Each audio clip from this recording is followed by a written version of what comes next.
relax. You'd better enjoy your last moment as a bachelor. Who are those people over there? Oh, friends of hers, I think, from that newspaper she worked on. I wish she'd hurry up. I'd like to get the gang back to the newspaper. Well, that's Claire for you. Even late at her own wedding. You know, I really hate the lizard. What do you mean? Well, I speak now as her editor, not as a disappointed suitor. Claire'd never make a newspaper woman, and you know it. Oh, I don't know. She dug up more hot social stuff than anyone the Tribune had before. That takes talent. Personality, Hack, my boy, not talent. All right, so I appreciated her personality. You appreciated it. I was the one that brought her to your attention when she was only an $18 a week steno from a hick town. Remember? Very touching, Al. You can put that in your memoirs. She's marrying Hanneman now. Listen to the frustrated lovers. You know, if either of you guys had made furnaces instead of small talk, you might be in Hanneman's shoes now. Have one of mine.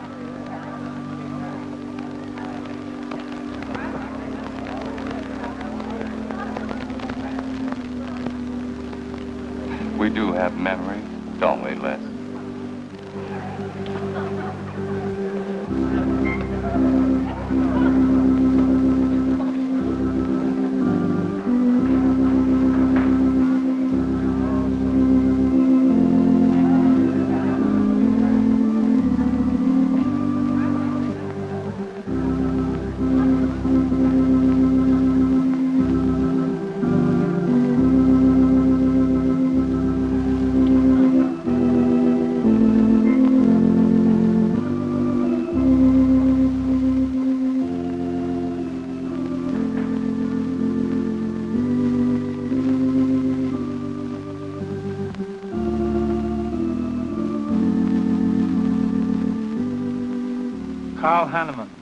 Wilt thou have this woman to be thy wedded wife, to live together according to God's ordinance in the holy estate of matrimony? I will. Claire Cummings, wilt thou have this man to be thy wedded husband, to live together according to God's ordinance in the holy estate of matrimony? I will. I now pronounce you man and wife. You may kiss the bride.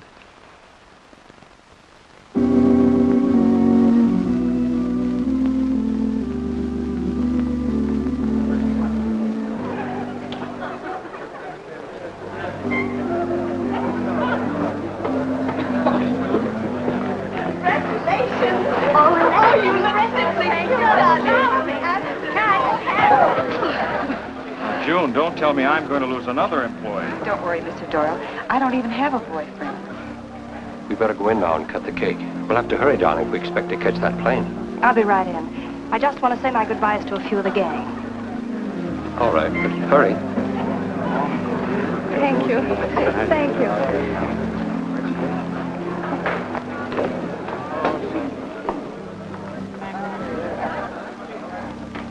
Guess who? Why did you come out here? Because I love you. Because you love me. Claire, you're crazy. Don't you know what those words meant in there? Let no man put asunder. No one can put us asunder, Les, you and me. Oh, I never could figure you out. Except that, well, you make everything add up to spell Claire, don't you? Now, darling. You're even getting a sadistic kick out of having me at your wedding, me and the others. But there are no others. Only you. I'll think about you on my honeymoon. I'll write you. Miss me, Les. I know you both will be very happy. I beg your pardon. Thank you. I'm ready with my cameras, Mr. Hanneman. I've been looking for Mrs. Hanneman. You haven't seen her, have you? I believe you'll find her on the terrace.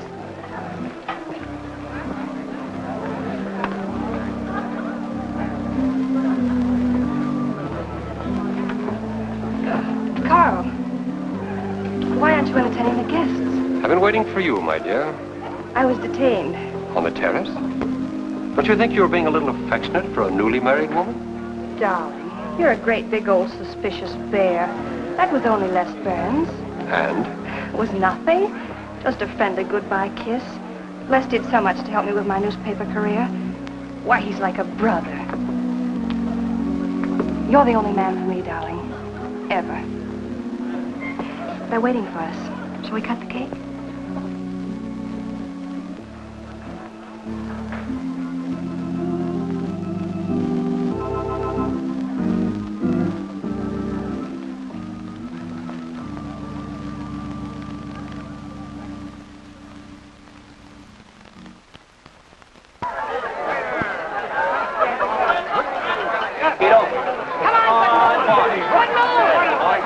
Massima.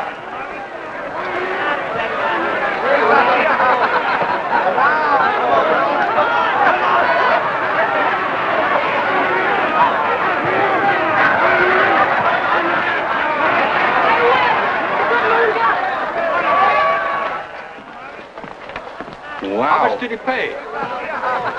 $10.80. $10.80 for two. That's not bad. I win $540.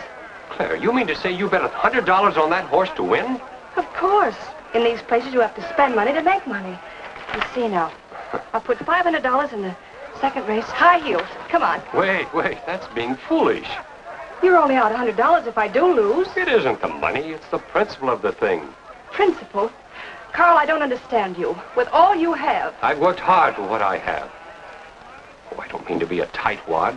A little bet for fun is all right. But I have too much respect for money to throw it away on horses.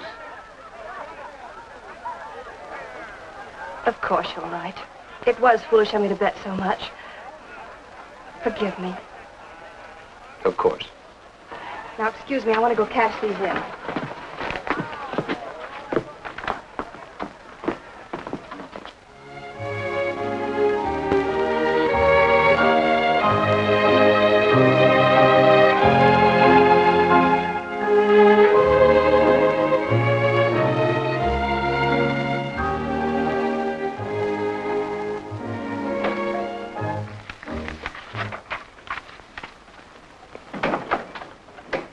Hello, darling. Miss me? Back so soon, Oh, Carl. we went to the barber shop. Who are you writing to? June Taylor. You remember. Les Burns' secretary. She was at our wedding. Do you want to read some of the awful things I said about you?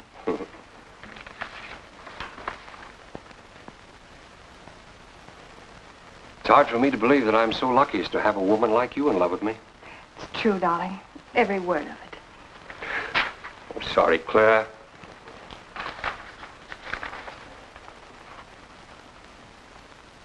My darling Les. To June, huh? Things are beginning to make sense now. Carl, darling. So that was a goodbye kiss you gave Les Burns. Well, Well, what do you want me to say? nothing. There's nothing you can say, I guess. I'm only glad I found out about it now. Carl, what are you going to do? I'm going back to San Francisco. We're through.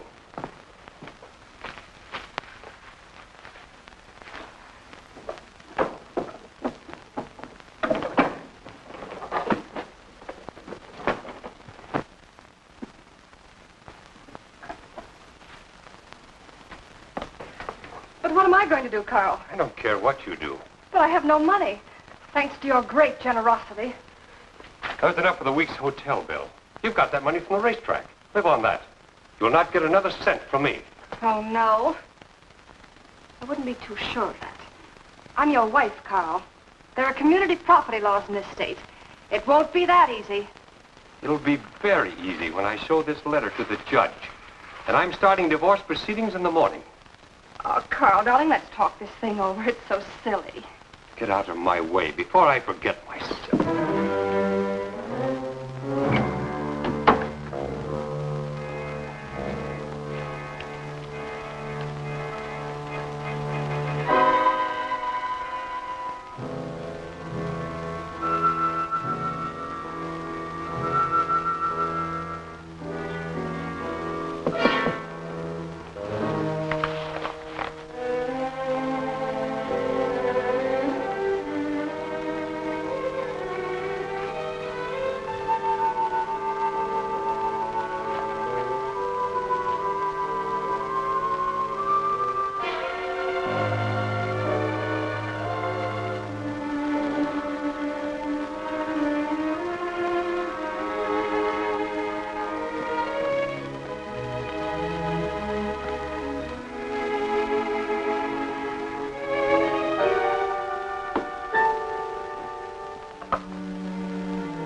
Would you please connect me with a house physician? Hello, Dr. Hastings? This is Mrs. Carl Hanneman, Bungalow 9. Could you please leave a prescription for some sleeping tablets for me at the drugstore? I'll be needing them right away. I'm turning in early. No. No, that won't be necessary. I'm going out for a bite to eat, and I'll pick them up later. Thank you.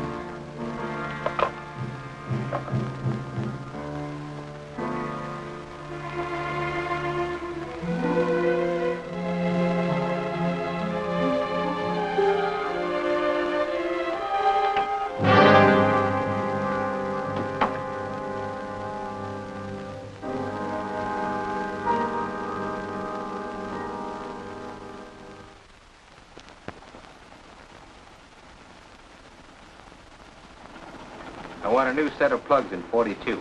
Okay, Blackie.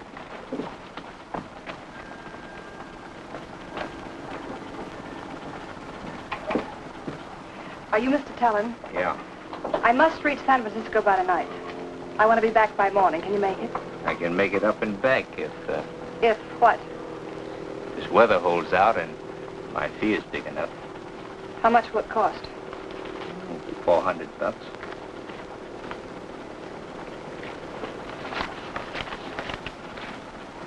Why, 5? I said 4. I know you said 4. I never made this trip. You never saw me. Understand? Sure. I don't even want to know your name. I'm glad we understand each other. Perfectly. Now, if you wait over there, we'll be ready to leave in a few minutes. Hey, Jack, roll out 41 and let's warm it up. Right.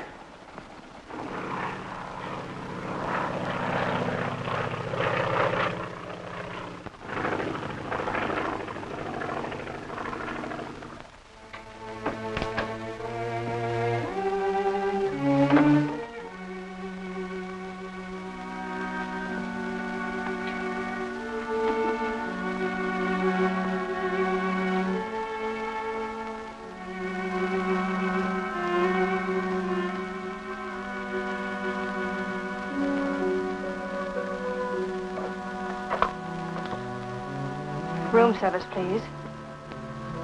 Hello. This is Mrs. Carl Hanneman, Bungalow 9. Would you please send a waiter over with the menu? Thank you.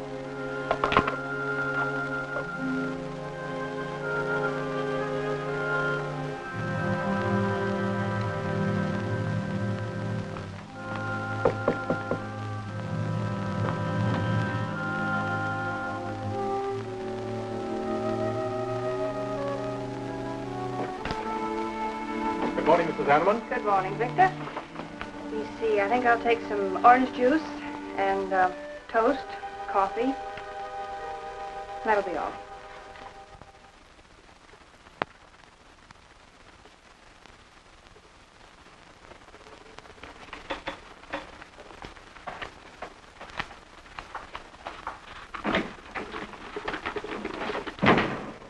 How was the ball game? That was no ball game. It was a track meet. 12-0.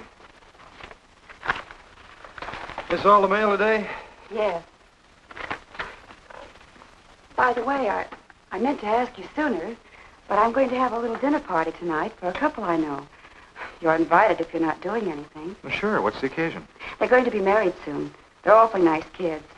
Married. And the trouble will really start. Mr. Burns' office. Long distance calling. It's Mrs. Hanneman. Hello, Claire. Hello, Les. I'm so glad I caught you at the office. How's the honeymoon? It was interrupted. Carl had to go back east yesterday. Business, he said. He wanted me to stay over, wait for him here. But I'm not. I'm coming back to San Francisco tonight. You think that's sensible? Of course not. But I'll see you again. Look, I want you to arrange a plane ticket for me. Reservations are so hard to get at this end. It'll be easy for you. All right, Claire. I'll take care of it tomorrow. Tomorrow won't do. I'm coming home tonight. Okay, I'll wire you back on the time. I knew you'd help me. Be sure and meet me at the airport. I can hardly wait to see you. Goodbye, Les. Goodbye, Claire. June, get a hold of Hack Doyle. Have him get me a reservation on the 8 o'clock plane out of Los Angeles tonight. It's for Mrs. Hanneman. Are you planning to meet her? Yeah. Oh, I guess I'll have to cancel our dinner party tonight. It doesn't matter. Apparently, Claire can get anything she wants out of anybody at any time. can't she?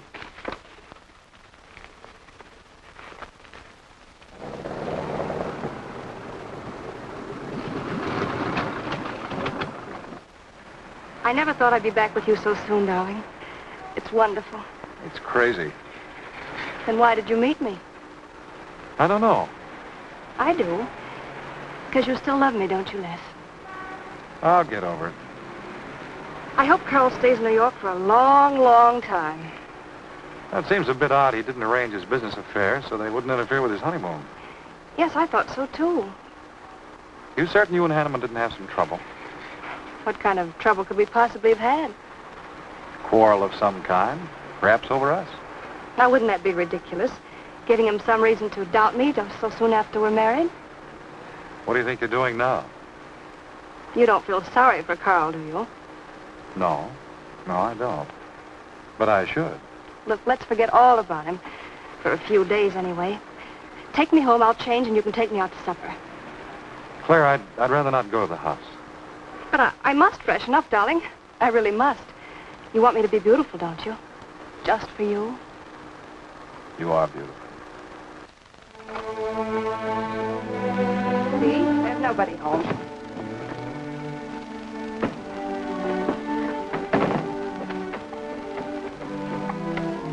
Wait in there, darling. I'll be down in a minute. Come here. Oh, darling.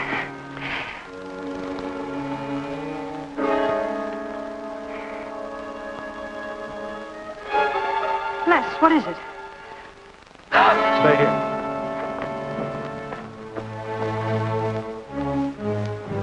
Carl.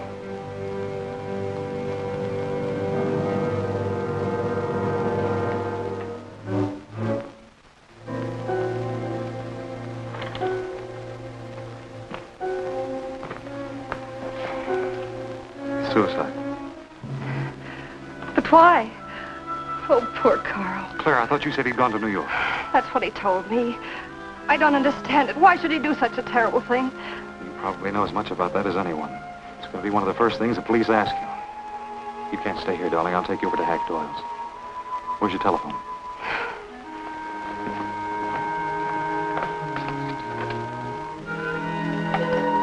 Police headquarters, please.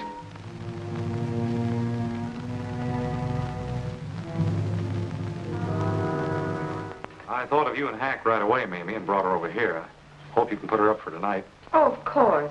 You can stay as long as you like, Claire. Thank you, Mimi. You're very kind. It's just too incredible. If you'd had any earthly reason. We were so happy.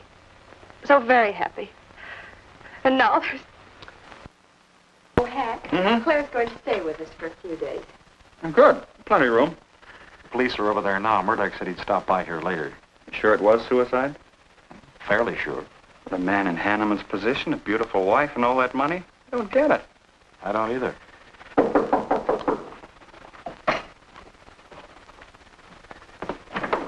Oh, hello, Bill. Come on. How are you, Hank? Hello, Claire. Hello, Bill. Sorry this had to happen to you. Sit down, Captain. How about a cup of coffee? Thanks, Miss Doyle. I won't annoy you for long, Claire. Just a few questions, routine. You know how it is. Of course. Les gave me most of the details over the phone. Your husband, by the way, has been dead for nearly 24 hours. How did it happen that Burns met you at the airport? He didn't happen to. I phoned him from Los Angeles. How come? Well, I was arriving late and alone. I knew Les would pick me up. Do you have any theory as to why your husband came to San Francisco after telling you he was going to New York? No. I didn't know anything about the business. The gun, of course, was Hanneman's. We checked the serial number. Funny there are no powder burns on the coat. Bill, a suicide doesn't always press a gun against his body. In that case... There would be no powder burns, I know. Do you know of any reason why your husband should have taken his life? No, I don't. Anything wrong with his health? Not that I know of. But that could have been the reason. Had you quarreled? Oh, no. No, we never quarreled. Believe me. Throughout every minute of our married life, we were supremely happy. The entire week, huh? Well, that's all for now. I may want to talk with you again later. Where will you be? Right here with us. Thanks. Bill. Yeah? You found fingerprints on the gun, of course. I mean, Hanneman's prints. Uh-huh. Clean as a whistle.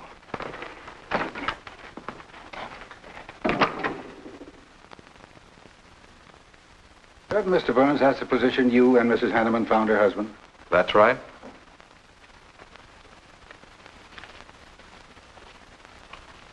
One more question, Mr. Burns. Your testimony at the coroner's inquest said you touched nothing. That's true. Then how did you know the man was dead without feeling his pulse or heart? Mr. Chalmers, I've been around enough to know a dead man when I see one, especially after 20-some-odd hours. You assumed that Mr. Hanneman committed suicide. Why? Well, everything points to suicide. Not in my assumption, Mr. Burns. Mrs. Hanneman, you say you saw your husband alive on Monday afternoon, and then the following night, which was Tuesday, you saw him again. Yes, but he was dead. I've told you everything. You don't need a weather vane to see which way this wind is blowing. Was it customary for the servants to take a vacation whenever Mr. Hanneman left on a trip and leave the house empty? Well, I don't really know. I didn't give orders to the servants. Carl, Mr. Hanneman ran the house. I hadn't moved in yet. I see that you also assumed that this was a suicide. Naturally, it couldn't have been anything else. That's what Mr. Burns said. According to the Police Scientific Detection Laboratory, the pistol found near the body was the one used in the death of your husband. But they found no powder burns on the clothes of Mr. Hanneman, nor fingerprints of any description on the gun. Furthermore, it was brought out that Mr. Hanneman couldn't have fired the gun because in making certain tests of his hand for traces of powder marks, none was found. Just what are you driving at? Simply this. Carl Hanneman was murdered. But unfortunately, I haven't enough evidence to hold either of you. You were out of town, and your alibi was proven. You're free to go. But let me give you a tip.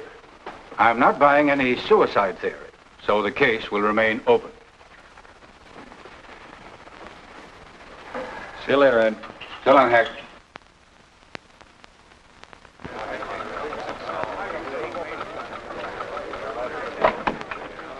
Good morning, Les. Just the guy I want to see. Yeah, about what? Oh, I've been assigned to do the follow-up on the Hanneman case. Oh, how'd you draw that? Oh, I asked for it. Be a dull job because there isn't going to be any follow-up. Just an ordinary suicide. Are you kidding? I never smelled an odor of fish so strong in my life. No fingerprints on the gun, and you call it suicide. So what? What makes you so sure? Can you give me a good reason for Hanneman killing himself? No, I can't. Perhaps he thought he had a good reason. And perhaps he didn't. So meanwhile, if I can dig up a plausible motive... Who asked you to dig up a motive, plausible or otherwise? I said, if I can dig up a motive, I'm willing to accept suicide. But if I can't, then it'll have to be murder. Still carrying the torch for Claire, Hal? Not anymore. But somebody sure fixed it in a hurry for you to get Claire again. That's a nasty crack. So meanwhile, chum, walk a straight line. Or you'll have people thinking you took a shot at Hanneman. You got a lot of work to do, Al. You're so right, boss.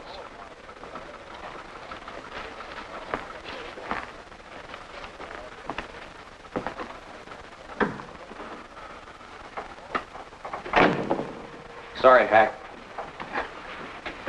How's Claire taking it this morning? I don't know. She's still asleep when I left. Les, I'm worried about this deal. Police aren't buying any suicide theory. Is that why you put Herrick on the story? Maybe. He might dig up a suicide motive. What's your slant? Well, Hanneman killed himself. Nice try, Hack. You're about as subtle as a punch in the nose. You think Hanneman was murdered, don't you? Maybe I'm protecting someone. It's possible. But I'd like to protect someone if it isn't suicide. Like who? Like you. Who had a better reason? Hanneman's death meant that you'd get Claire back and the $1 million bucks. That makes sense to a lot of imaginative characters around this town. I don't believe it for 1 second. But I still think it's safer to sell the suicide theory if Herrick can dig it up.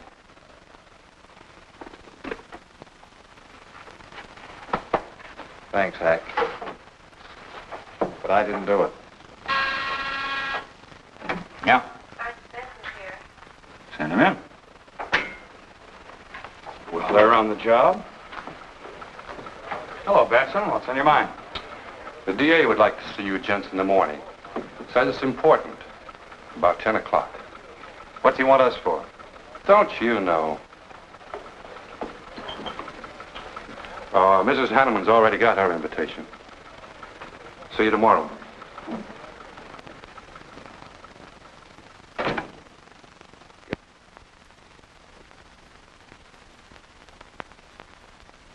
Eric really revels in pouring it on. Well, it's news. Nobody's been hurt. Yet. By person or persons unknown. Could have been worse. The DA certainly tried hard to tag it on somebody. Tell me, Hack, do you think that Claire could have shot her husband in some way? No. She was in Los Angeles the night he was killed. DA couldn't shake that, and... Good morning, everybody. I hope I'm interrupting something important. Hello, darling. You look tired. Hello, Hack, dear. Good morning, Claire. It's a pleasant surprise. What can I do for you? I came to get my job back. Starting when? No. Well, after all that's happened, don't you think you should have a little rest? Rest. Why, working will be the best thing in the world for me. It'll keep me from thinking too much about poor Carl. After all, I must carry on. My life is still ahead of me. What's the real reason? Well, I do need a little cash. I have the house and my clothes, but I just won't be able to live on the widow's compensation the court will allow me. You wouldn't want me to have to sell my clothes in order to eat, would you? Oh, no. After all, I've made other arrangements about your column. Beth Warnock's taking it over. You are still the boss, Hack. Les, darling, wait outside for me. I'll be out as soon as I've had a heart-to-heart talk with Hack. I know. You might as well say yes, Hack. I've had these heart-to-heart talks.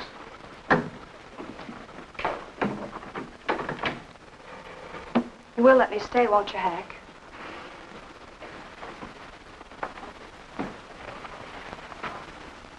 Yes, but I was hoping you wouldn't ask it. You are a darling. Listen, Claire, you stick to the job and no playing around. There's enough trouble here now without you adding to it. I don't know why you talk like that. I'm serious about it, Hack. I'll work hard. For your sake, I hope you do. You are a dear. See you later.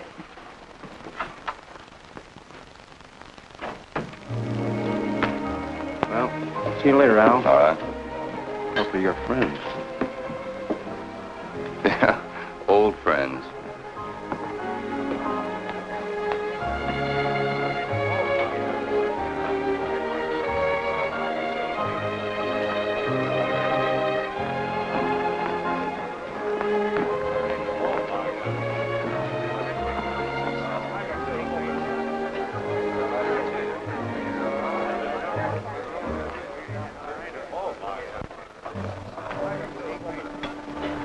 Two martinis, please. Chicken salad? Fine. Chicken salad for two. And coffee. Les, do you know a good lawyer? Yeah, why? Well, I need one to handle Carl's estate. What's the matter with Hanneman's regular lawyer? Ah, he's an old fuddy-duddy. I want someone whom I can trust to take care of my interests. Well, you might try Lawrence Carson. He specializes in probate work. Carson? Good. I'll call him tomorrow.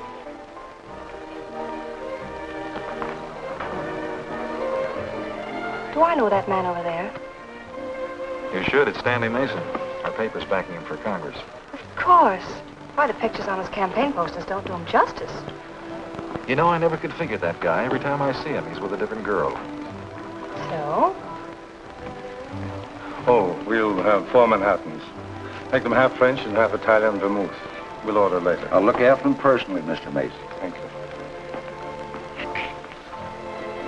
Stanley, isn't that Hanneman woman over there? Yes, she's very attractive, isn't she? Well, if you like the type. Why wouldn't he be a good man to handle the estate? No. He's too tied up with his election campaign. What are his chances, Les? I'm going to Washington. Pretty good. Why? That makes him important. I've got to have someone with influence. He looks like the kind of a man who could get things done quickly. Capable enough, I suppose. Probably make a good representative. Personally, I just don't go for him. I want you to introduce me to him. You can do better. Oh, darling, don't be stubborn. I want to meet him. When you want something, you want it right now, don't you? You know what I really want, Les. I know. A fine old name like Hanneman, carload of dollars, social position, the tops. You're forgetting the most important thing. Am I? You see, that's just the frame. You're the picture in that frame. What's that about a frame? Sergeant Benson, won't you join us? No, but Burns here can join me. Been looking all over for you. The captain wants to have a little chat. Now. What is this, a pinch? No, just an interview. It won't take long. It's too bad you couldn't have found me at 10 o'clock this morning. I was in a dentist's chair. I'm sorry, Claire. It's all right, darling. I'll wait for you here.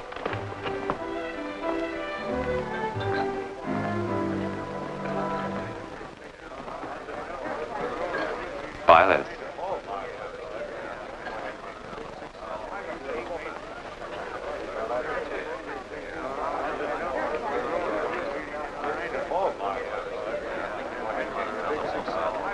Hello, Al. Don't tell me they finally grabbed Les for murder. Wouldn't you like to hear me say yes? Yes. Well, don't stop the presses. Yet. You're the most composed dame I ever saw. I don't believe you give a hoot whether this case ever gets solved. Oh, but of course I do. Really.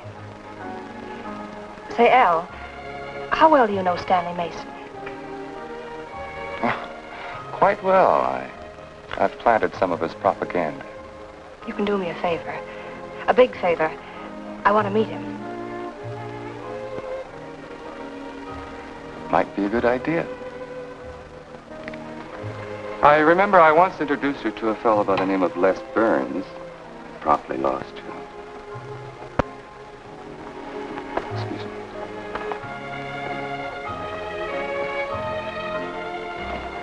Stan, how are you? Well, hello, Al. Say, I have a young lady over here who'd like to meet you. Just take a minute. Well, all right. Excuse me? Excuse me. Claire, this is Stanley Mason. This is Hanneman. I'm so glad to meet you, Mr. Mason. How do you do, Mrs. Hanneman? Won't you sit down? Sorry, I can stay but a minute. I know you think me rather forward, but being an attorney, you can understand my predicament. I'm desperately in need of someone to administer my late husband's affairs. I thought perhaps you could help me. Well, I hadn't intended on taking on any more work this summer. My campaign requires so much attention. However, supposing you come to my office at, say, 4 o'clock, we can at least talk it over. Oh, thank you. I would appreciate it. Here's the address. So, until then... Oh, excuse me. Sorry.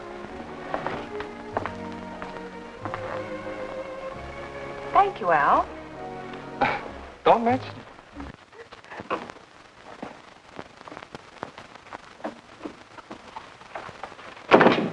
I found him, Cap.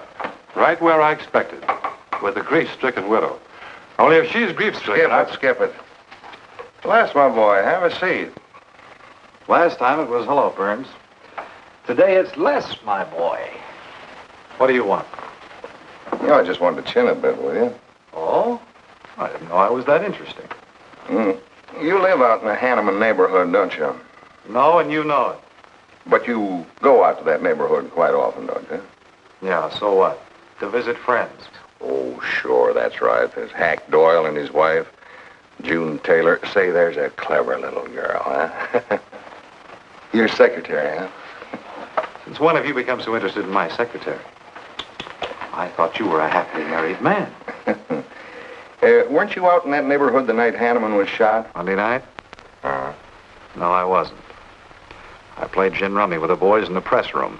Went home to bed about 10 o'clock. He read the testimony, did the checking.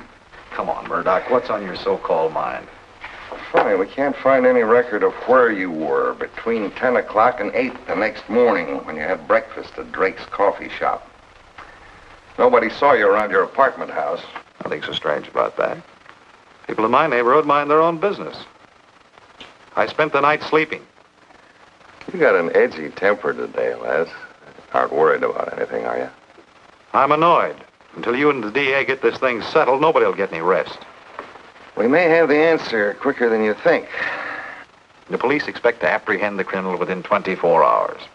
Shall I quote that? You can write out the gags, Burns. You've been crazy about Claire for a long time, haven't you? That's right. You thought she was going to marry you. Then she married Hanneman. That must have been quite a jolt. I won't deny that either. So you must have been pretty sore at Hanneman for beating your time.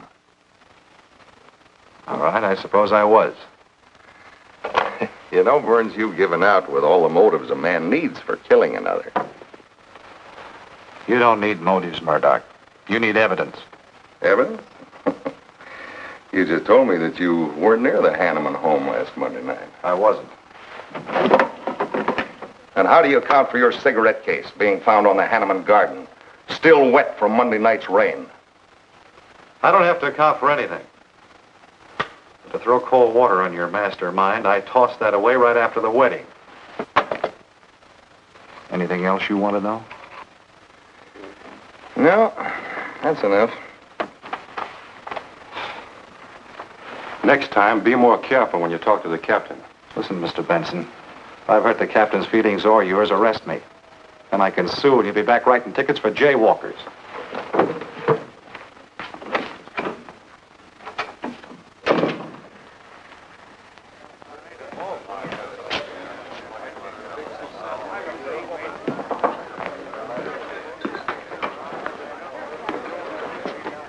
You rent that stool by the month? Well, Lester. Where's Claire? Oh, Claire isn't here. She had an appointment. Did she go back to the paper? No, about this time, she should be walking into the inner sanctum of that courageous and fearless champion of the people's rights. That distinguished candidate for the Congress of these United States. Mr. Stanley Mason. You sound like you're on Stanley's payroll. I introduced them. You seem to have a talent for that sort of thing. Thank you. I believe that's all the information I need, Mrs. Hanneman. I can't possibly find words to express my gratitude in your consenting to help me. Oh, believe me, it's a pleasure. A little pressure in the right places should settle the matter quickly for you. Thank you again, and good luck in the elections. Oh, thank you. I suppose you'll be leaving for Washington immediately if you do win. Yes, if I win. You will. I know you will. Well, I really must be going. Oh, can't I drop you off somewhere? I'm sorry. Not this evening. Mr. Burns is taking me home. He's the gentleman you saw me with today. I'll call you tomorrow. Perhaps we can have dinner and talk some more about your problems. Splendid. Goodbye.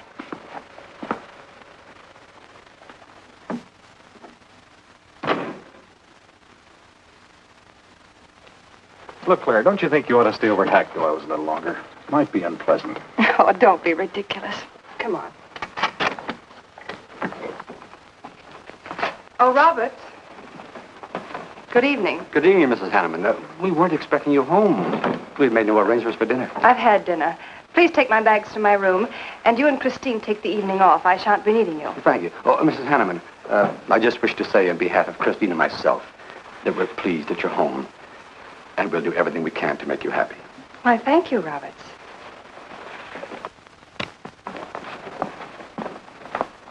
Well, come in, darling. You aren't afraid of Carl's ghost, are you?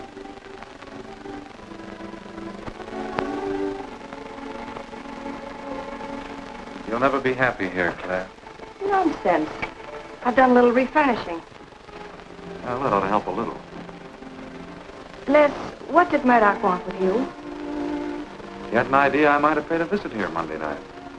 You didn't, did you? Of course not. It also seems I had a motive to kill Carl. But of course you did.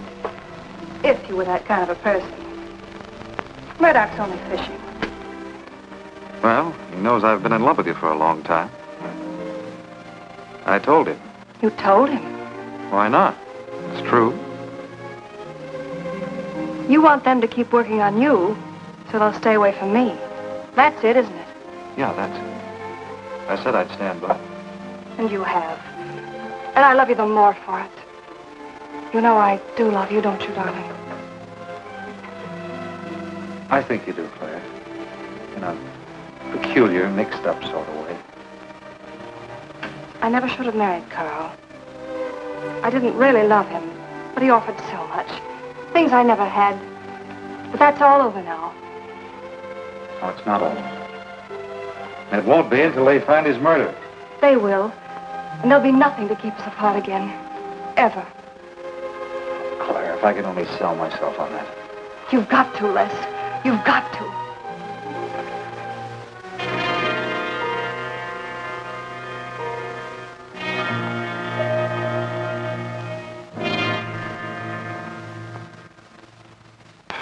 So that little tidbit straight from the horse's mouth brings us to the 3:00 mark for today.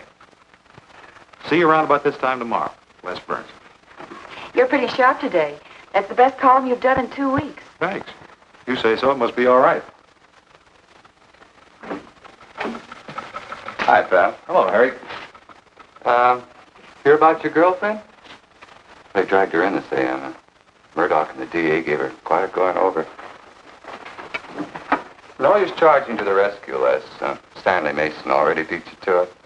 What do they want with her, Al? Well, it seems they had a hunch Claire made a fast round trip into town the night her hubby joined his ancestors. Seems they thought her alibi about being in L.A. the whole time was the bunk. Oh, that's ridiculous. What is it? Well, you'd know more about it than anyone. Jones, put that through, please.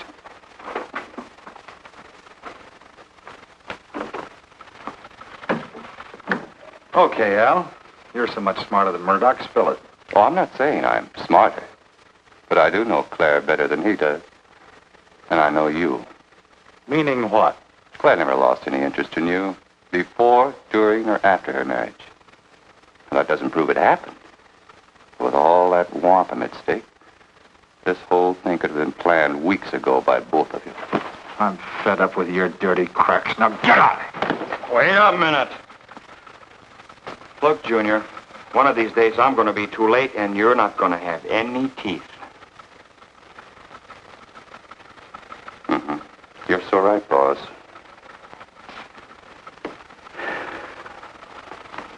What's wrong, Les? Nothing. Forget it. It's the way you want it? If anybody wants me, I've gone for the day. Have one for me, too.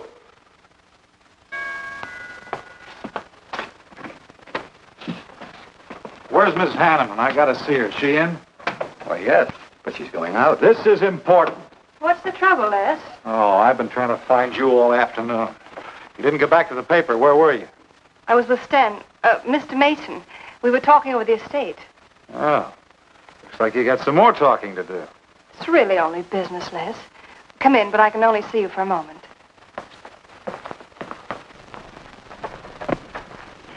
You've taken on quite a package tonight, haven't you, Les? Well, I've had a few drinks. Sitting over at Renard's. Been thinking things. Crazy things. About me? Yes, you. Murdoch and the DA asking you all those questions. It's nothing to be disturbed about. I'm not so sure. Why do you say that? Were you in this room Monday night? What?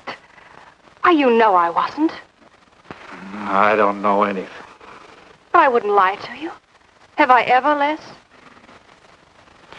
Claire, there's only two people who could have profited by Hanneman's death. I'm one of them. You're the other. Why, how dare you come in here accusing me? You only married Hanneman for this. You've admitted it a dozen times. But I didn't kill him. How can you even think it? I didn't kill him. I didn't say you did. But if you know anything, you've got to tell me. Were you in this room Monday night? No. You might have come in, seen someone. I've got to know. Stop shaking me. Then tell me the truth. Let go of me.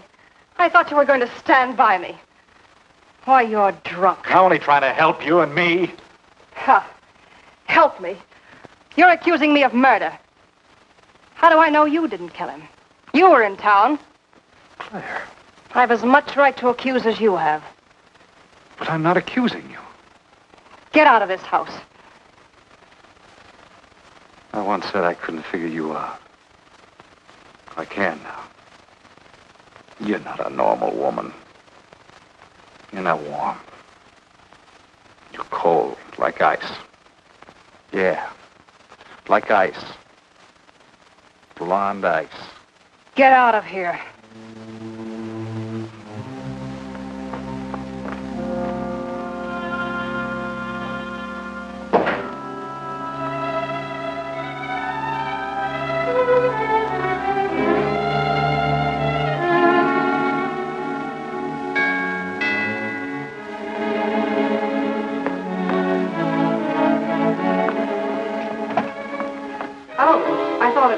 Hello, Mrs. Hanneman. I don't believe I know you. Sure you do. Let me come in. We can talk better inside. In there. Now, what do you want? Well, I saw your picture in the paper, and I found out who you were. I figured we could make a deal. Deal? I was going to call on you last night, but you had company.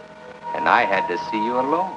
What kind of a deal? Seems that plane ride last Monday night returned big dividends. I paid you to forget me. I thought I could trust you. Sure you can trust me. But it's hard to forget murder for any $100. Why, you dirty double... I don't like that word. All right, we'll forget what happened to Hanneman. I'll go along with you on that suicide story. That is providing there's a little consideration of, let's say, 50 grand. $50,000? Why, I don't have that kind of money. This estate's in probate. I won't receive a thing for months. I can wait. But in the meantime, I'll take this. I know a little man who'll lend me money on it. All right. Just don't come near this house again. But I will keep in touch with you.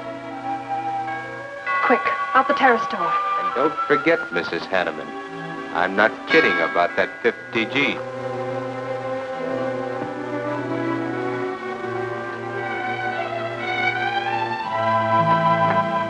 I'll get it, Roberts. Yes, ma'am. Stanley, darling. Thank you. Well, he isn't at Bernhard's either.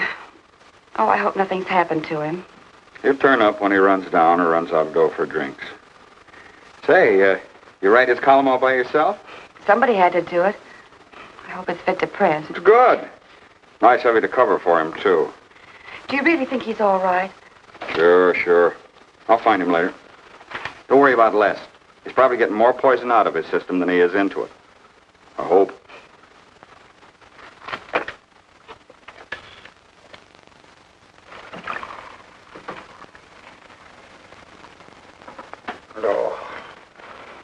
Oh, June. Oh. See if you can give me another head, will you? This one's not going to do me much good. You certainly had a little trip for yourself. I guess so. What day is it? Tuesday. Holy mackerel. What happened to Sunday and Monday? I took care of them for you. Oh, you would. Who found me, Hack Doyle? No. Claire. Claire? Mm-hmm. You were trying to convince the doorman at the top of the mark to let you out on the roof. It was the only way to the moon. Oh, brother. The moon? Looks like I wanted more than a little trip. Here, drink this. It'll make you feel better. Guess I've been the horrible example, huh? You no doubt thought you had a big reason for getting tight. I had to get away from something. Something wasn't good for me. Have any luck? I don't know. I'm never going through this again, I can assure you of that. June. Well, I guess I'd better get back to the office. Well, thanks a lot for looking after me, June.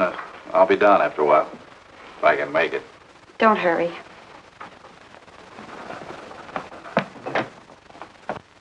Les, I wonder which hangover you'll recover from first.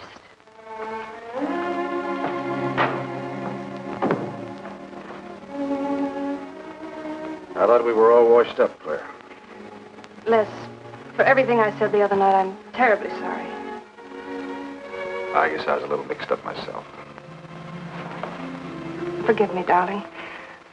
I must have been out of my mind to say such awful things to you.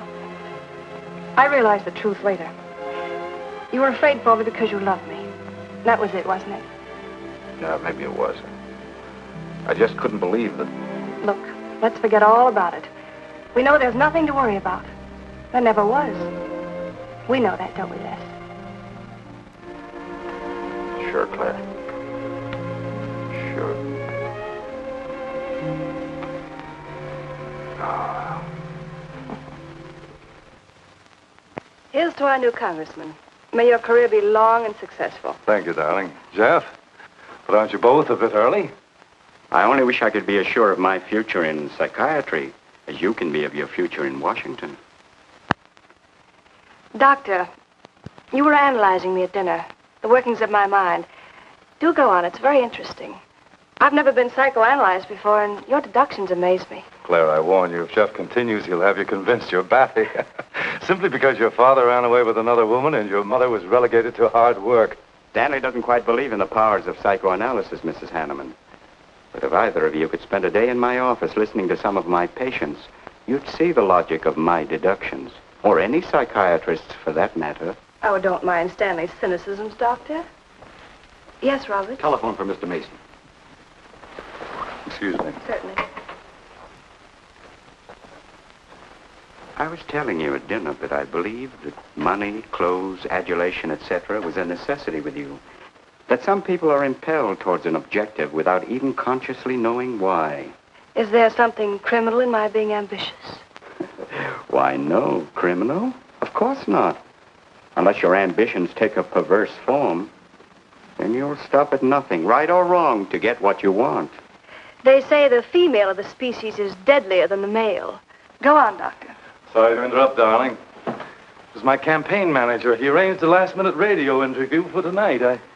I'll have to leave. You can drop me off downtown, Stanley. I'll get my coat. All right. You forgive me, darling? Of course, honey. I'm so proud of you. Oh, I almost forgot the good news. I had lunch with the DA this noon. It looks like Hanneman's murder is going to be filed away under crimes unsolved. It's their opinion that it must have been done by a burglar. Oh, I'm so glad, really. Now I'll be able to go with you to Washington with a clear conscience. Say, you haven't told any of your friends about our plans, have you? Oh, no, of course not. Good. We'll surprise them tomorrow night. Yes, we certainly will. Ready? Yes, thank you.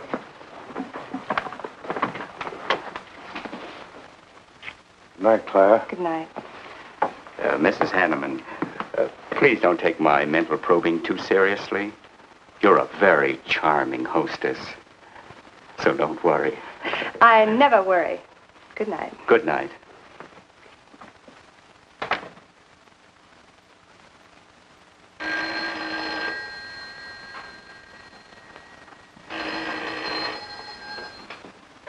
Hello? Yes, this is Mrs. Hanneman. That's all right, Roberts. I'll take it. Hello? Who? How dare you call me here? I had you. I'm in a jam. I need some dough, and you've got to help me. The estate isn't settled yet. I told you I don't have any money. Don't give me that. You're a smart girl, and if you haven't got it, you know where you can find it. I need at least a couple of grand now and tonight, or else I go to the cops. I got nothing to lose. I have about $700 cash in my jewelry. All right, bring it along. Meet me at the end of the Old Valley Road. Be there in 20 minutes.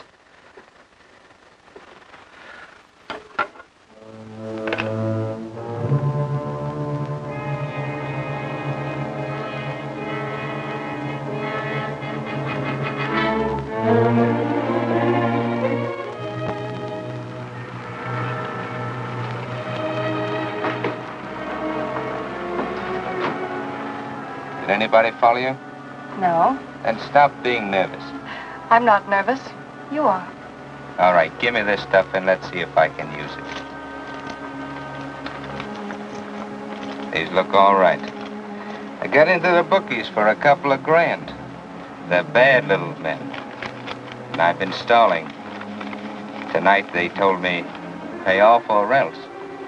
They wouldn't kill you for $2,000. They'd kill for a lot less.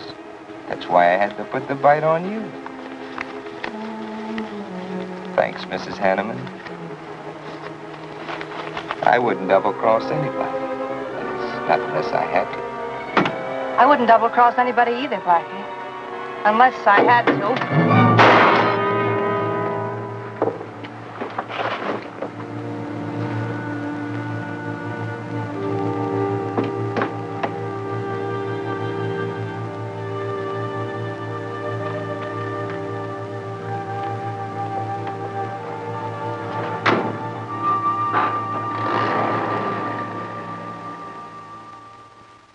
First returns have been received from the 12th precinct.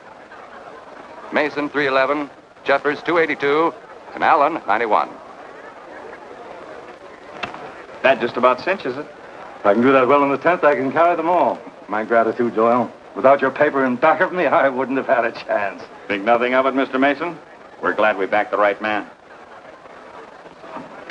Well, it looks like you're in, Mr. Mason. Congratulations.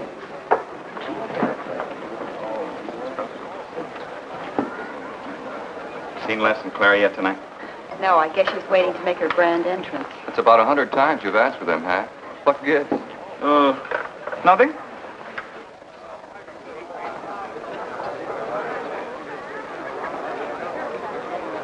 Mr. Doyle, looks like we have a new congressman. Yes, it does.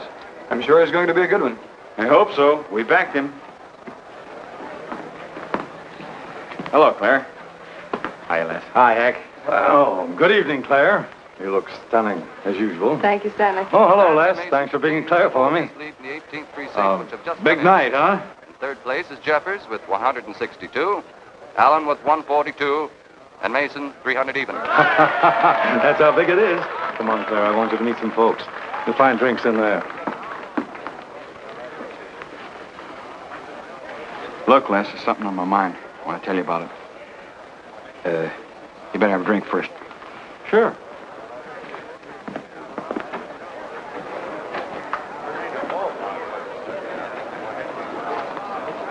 Hi, folks. How's the brawl? Well, at least the liquor's good. Well, Junie, aren't you a pretty thing tonight? Well, it's about time you noticed me. The trouble with you men is you always have ink in your eyes down at the office. Have a fresh one? No, thank you. This will do.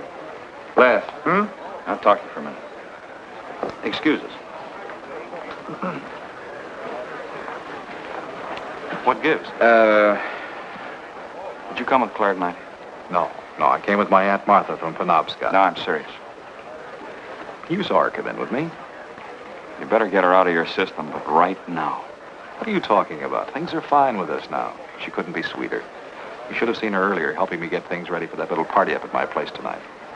How about a speech, Mr. Mason? We haven't had one. Come on, Stanley. Yeah, give us a speech. That's all I need. Now, wait a minute.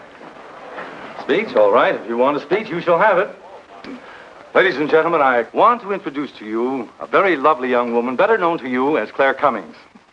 I am happy to announce that she's bestowed upon me the great honor of consenting to become my wife.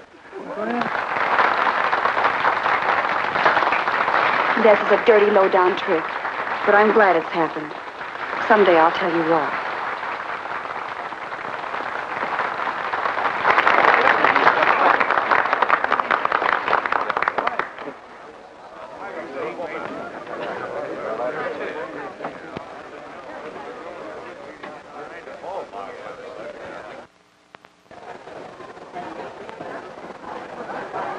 All the Thank you, happiness in the world, my dear. That was quite a speech you made, Stanley. Surprised, Jeffrey? Aren't you going to congratulate us, Doctor? It's customary. Hate to take you away at this moment, Stanley, but there's something I must talk to you about. It's important. But of course, Jeffrey. Will you excuse us? I know you'll enjoy living in Washington. When do you plan to have the wedding?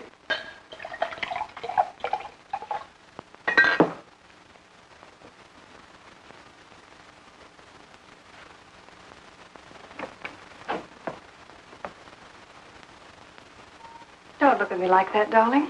And what are you doing here? I wanted to see you alone. Sure, not a husband in sight. Dead or alive. I didn't have a chance to explain. No one can put us asunder, Les. You and me. was more effective last time with wedding music, remember? Oh, you're cruel. I didn't mean to hurt you, and you are hurt, aren't you? That's how much you bother me now. Not a quiver. What about your heart? Claire Cummings, Hanneman, Mason. If this keeps up, you won't be able to get your initials on your silverware. I can't help it, Les. I do love you, but you could never give me the things I must have. Money, importance. With me, they're a necessity. Oh, stop it, Claire. You're like a poison. Take a little bit and you're finished. But too much becomes an antidote. All right, darling. But if we've really come to the end...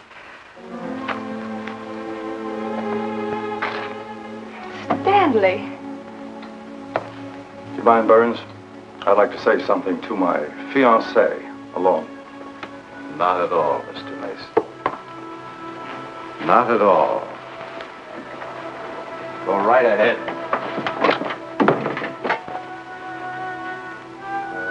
The congratulations are hardly over before I find you in the arms of your old sweetheart. That was a stupid remark. I had to say something to him, didn't I? So you didn't tell him earlier. You said you were going to? Well, I couldn't find the words. Is that why you're angry? Oh, darling, let's not quarrel. We can do that after we're married. There isn't going to be any marriage. What are you saying? I'm afraid we've made a mistake. You can't mean that. What'll my friends think? I couldn't stand the humiliation. Oh, you'll get over it quickly enough, as quickly as you did your other marriage. Why are you talking this way? What did that phony doctor tell you? That's not important. We've made a mistake. Now let's forget it, shall we? But you can't throw me over. I've looked forward. I've planned. You're taking me to Washington with you. Away from these people, these memories. I've got to go with you, Stanley. No, I'm sorry. It's final. You ought to see a doctor, Claire. A doctor like Jeff. I looked for you at the party after he talked to me. I merely wanted to ask you something. Doyle told me where I'd find you, but I didn't believe him either. But finding you here proves many things. You're not well, Claire. All right. I didn't mean to crack up. At least we could have a farewell drink together. No hard feelings, really. Why don't you fix some for us? I must say you're being regular about it.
Claire!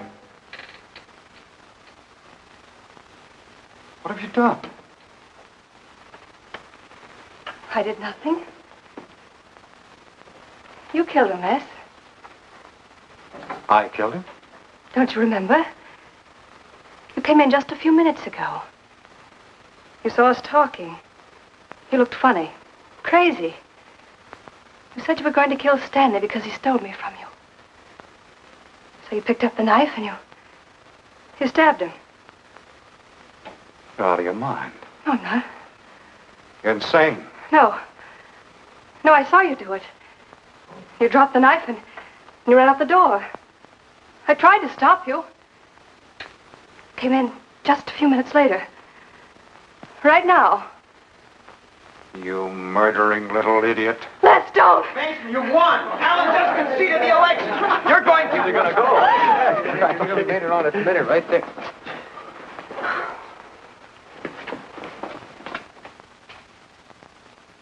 So you see, Doctor, the evidence is really stacked against Les Burns.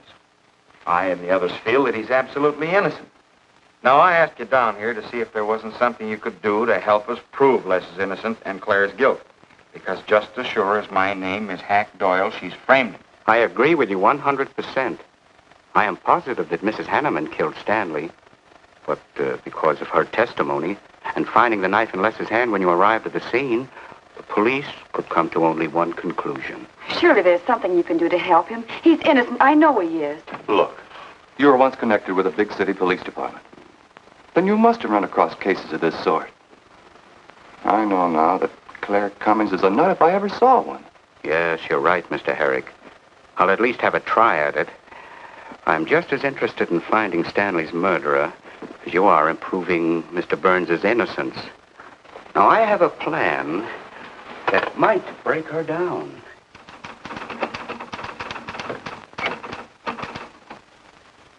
Well, good morning, Dr. Clippinger. To what do I owe the pleasure of this visit? It's no pleasure for me, Mrs. Hanneman, I assure you.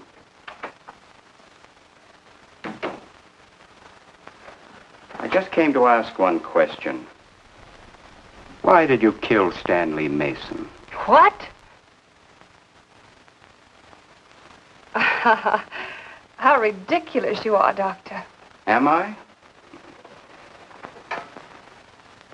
You see, I had a talk with Stanley last night concerning your betrothal and advised him against it. It's safe to assume that when he came to tell you there wouldn't be any marriage, you killed him in a fit of anger and then concocted a story to implicate Mr. Burns. It's the most absurd accusation I ever heard. You seem to forget that Les Burns' fingerprints were found on the knife and that he was seen standing with it in his hand. But please have all the facts, Doctor. Not all of them. All they need to convict Les Burns. Do you mind if I finish my column? No. Why, no.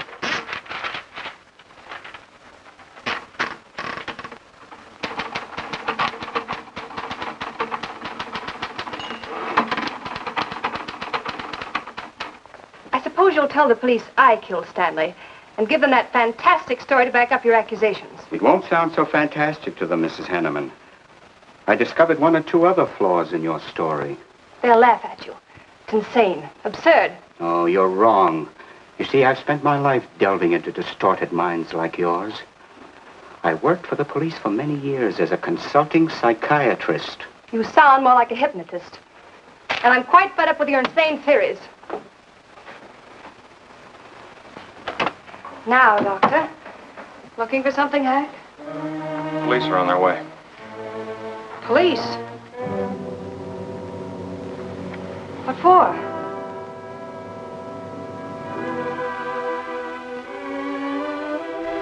Oh. I see the three of you dreamed this one up. Well, as long as you're going to have me arrested, you might as well read my last column. Go ahead, read it, Hack. Read it out loud. I killed Stanley Mason. I killed Carl Hanneman. I killed Blackie Talon. You didn't know about Blackie, did you? You hid that story on page 5. Unsolved robbery and slaying.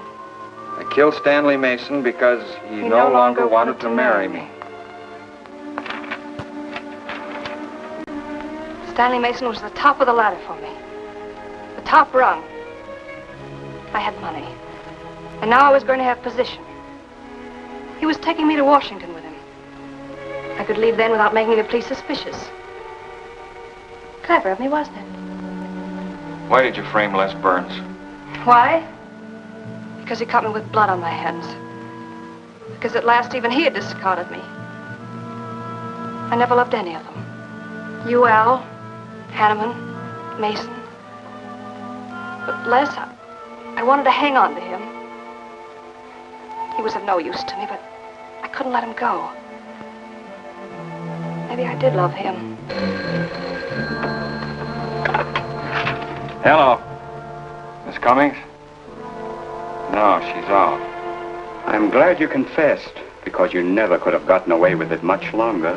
I would have, but to you, Dr. Clippinger. You with your slimy scientific snooping. As soon as you came in, I realized it was you who turned Stanley Mason against me. You sent him to his death just as much as I. Sit down, Claire. Why, but for you, I'd have everything I ever wanted in life. I hated you because you were the first man who ever saw inside my mind. And I'm gonna kill you. Let go of my arm!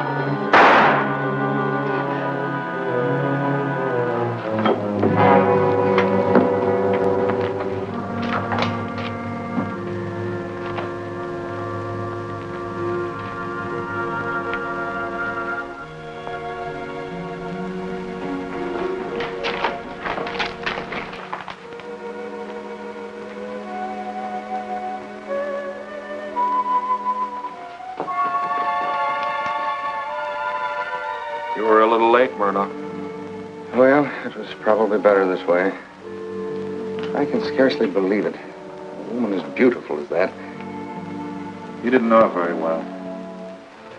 None of us really knew her very well.